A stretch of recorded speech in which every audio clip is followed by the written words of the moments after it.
ito na nga ang toy na re-review natin for today. This is the McDonald's Happy Meal for the month of March. Kasi middle na siya ng March lumabas eh. We'll consider this yung month na kung kailan sila nilabas. So, this is the McDonald's Happy Meal for the month of March 2024. Exclusive collaboration Yu-Gi-Oh! X Hello Kitty and Friends.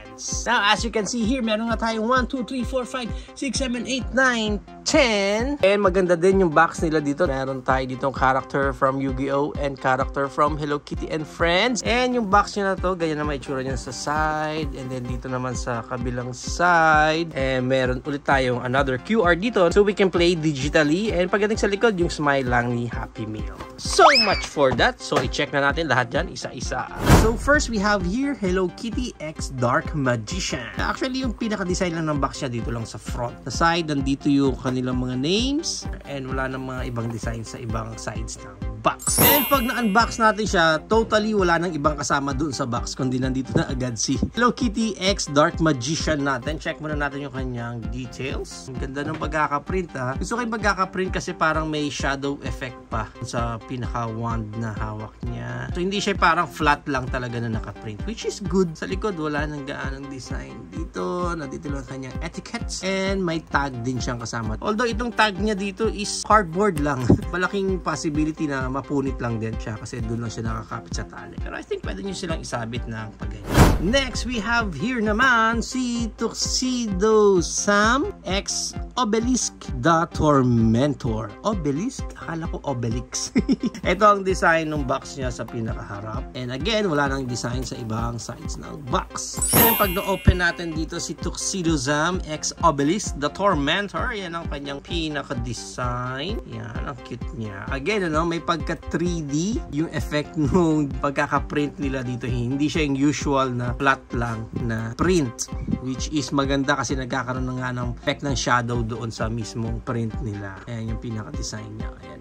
Okay, sa likod, may wings din pala siya. Ayan, dito ulit yung kanyang etiquette and yung kanyang tag. Yan din natin siyang isabit ng ganyan. Next, we have here Pochaco X Time Wizard. And ito yung pinaka-design naman ng box niya dyan. And pag na-unbox natin dito si Pochaco X Time Wizard, ayan naman ang pinaka-design niya. Ganda. Maganda talaga yung mga print nila.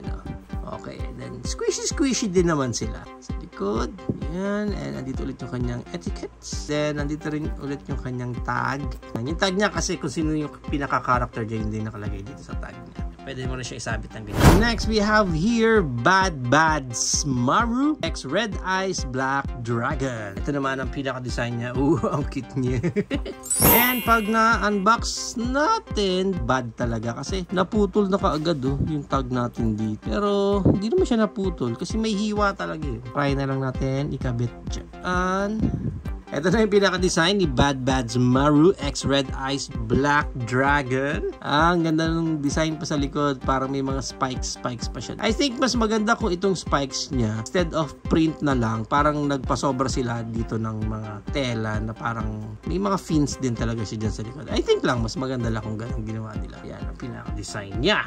Next, we have here Chococat, the Winged Dragon of Ra. And ito naman yung pinaka-design ng box niya sa harap. And pag na-unbox natin dito si Chococat, ito ng pinaka-design niya. Tanggal na naman. Okay, check natin yung pinaka-design niya. Ayun, ang cute-cute niya. And yung pinaka-design nila dito sa box, di naman din as is na parehong-pareho sila. Kasi kamay niya dito nakataas sa box. Pero dito sa pinaka-plushie niya, di naman nakataas yung kamay niya. So, at least magkaiba din naman yung mga designs nila. Sa likod niya, ganyan ang itsura niya. May buntot pa siya dito. Sana may sobrang tela silang nilagay dyan na parang yun yung pinaka-buntot niya. Mas cute lang tingnan pag ganun. Next, we have here Pompompurin Exodia, the Forbidden One. And ito ang pinaka-design niya sa harap ng box niya. And pag na-unbox natin dito si Pompompurin, ito yung pinaka-design ng sa kanya. Yan. Yung design naman yung sa pinakalikod. Yan. And yung kanyang etiquette and yung kanyang tag dyan. Next, we have here naman si Kerokeropi X Kuribo. And yan ang pinaka-design ng box niya sa harap. And pag na-unbox natin dito si Kerokeropi, ito ang pinaka-design niya. Yan. Okay, sa likod, hairy pala siya dapat. Yan ang kanyang etiquette. And nandito ulit yung kanyang tag.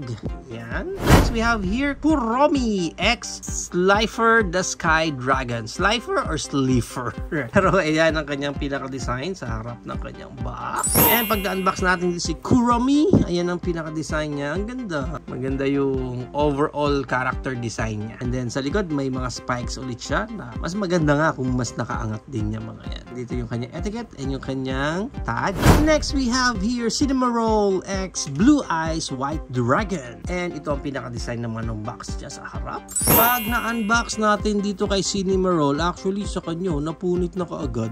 Ayan no, sira na agad yung sa kanya. Fresh from the box wala pa tayong ginagawa, ganyan na siya. And check natin dito yung design ni Cinnamoroll. Yan. Ang cute nung pagkaka-dragon eye doon. Bagay din yung design niya sa kanya. Oh, nice. Ang ganda talaga ng effect ng pagkaka-gradient nung print nila dito. Okay, nabuhay yung pagka-print eh. Maganda. And lastly, we have here My Melody Dark Magician Girl. Yan naman ang pinaka-design ni My Melody. And pag na-unbox natin dito si My Melody, yan ang kanyang pinaka-design. Ang ganda rin ng overall design niya. Tsaka maganda yung look niya sa camera na. Okay na okay. And then sa likod, yan ang pinaka-itsura niya. Nandito rin yung kanyang tag and yung kanyang etiquette. And i-check naman natin yung size ng bawat isa.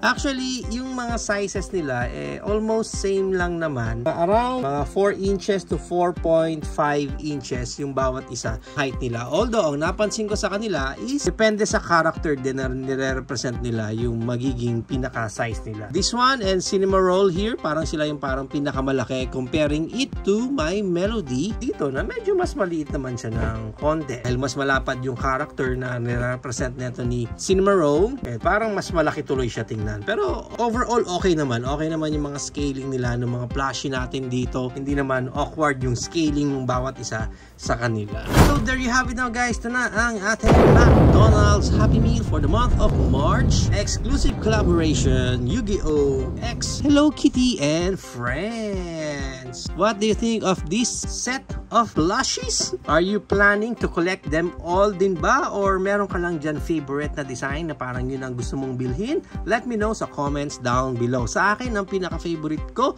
is this one, yung kay Kuromi. Parang ang ganda lang no gagawa ng design sa kanya and bumagay talaga sa character niya. Even sa likod maganda yung design sa kanya. Kaya for me, itong si Kuromi ang pinaka-favorite ko sa lahat. How about you guys? Sino ang pinaka-favorite nyo dito sa design? Lahat ng mga plushies natin dito. Let me know sa comment down below. Overall, yung pinaka-design ng bawat isa sa kanila okay din naman, well executed. Sabi ko nga, maganda yung pagkaka-print sa bawat isa. Even yung pagka-fluffy ng kanilang plushie, super squishy pa rin naman yung bawat isa sa kanila. I think maganda to kung kompletuhin mo pa rin naman silang lahat. Kasi bihira magkaroon ng ganitong mga klaseng collaboration with Yu-Gi-Oh! And Hello Kitty and Friends from McDonald's. Definitely maganda. Kompletuhin mo yung buong set na ito.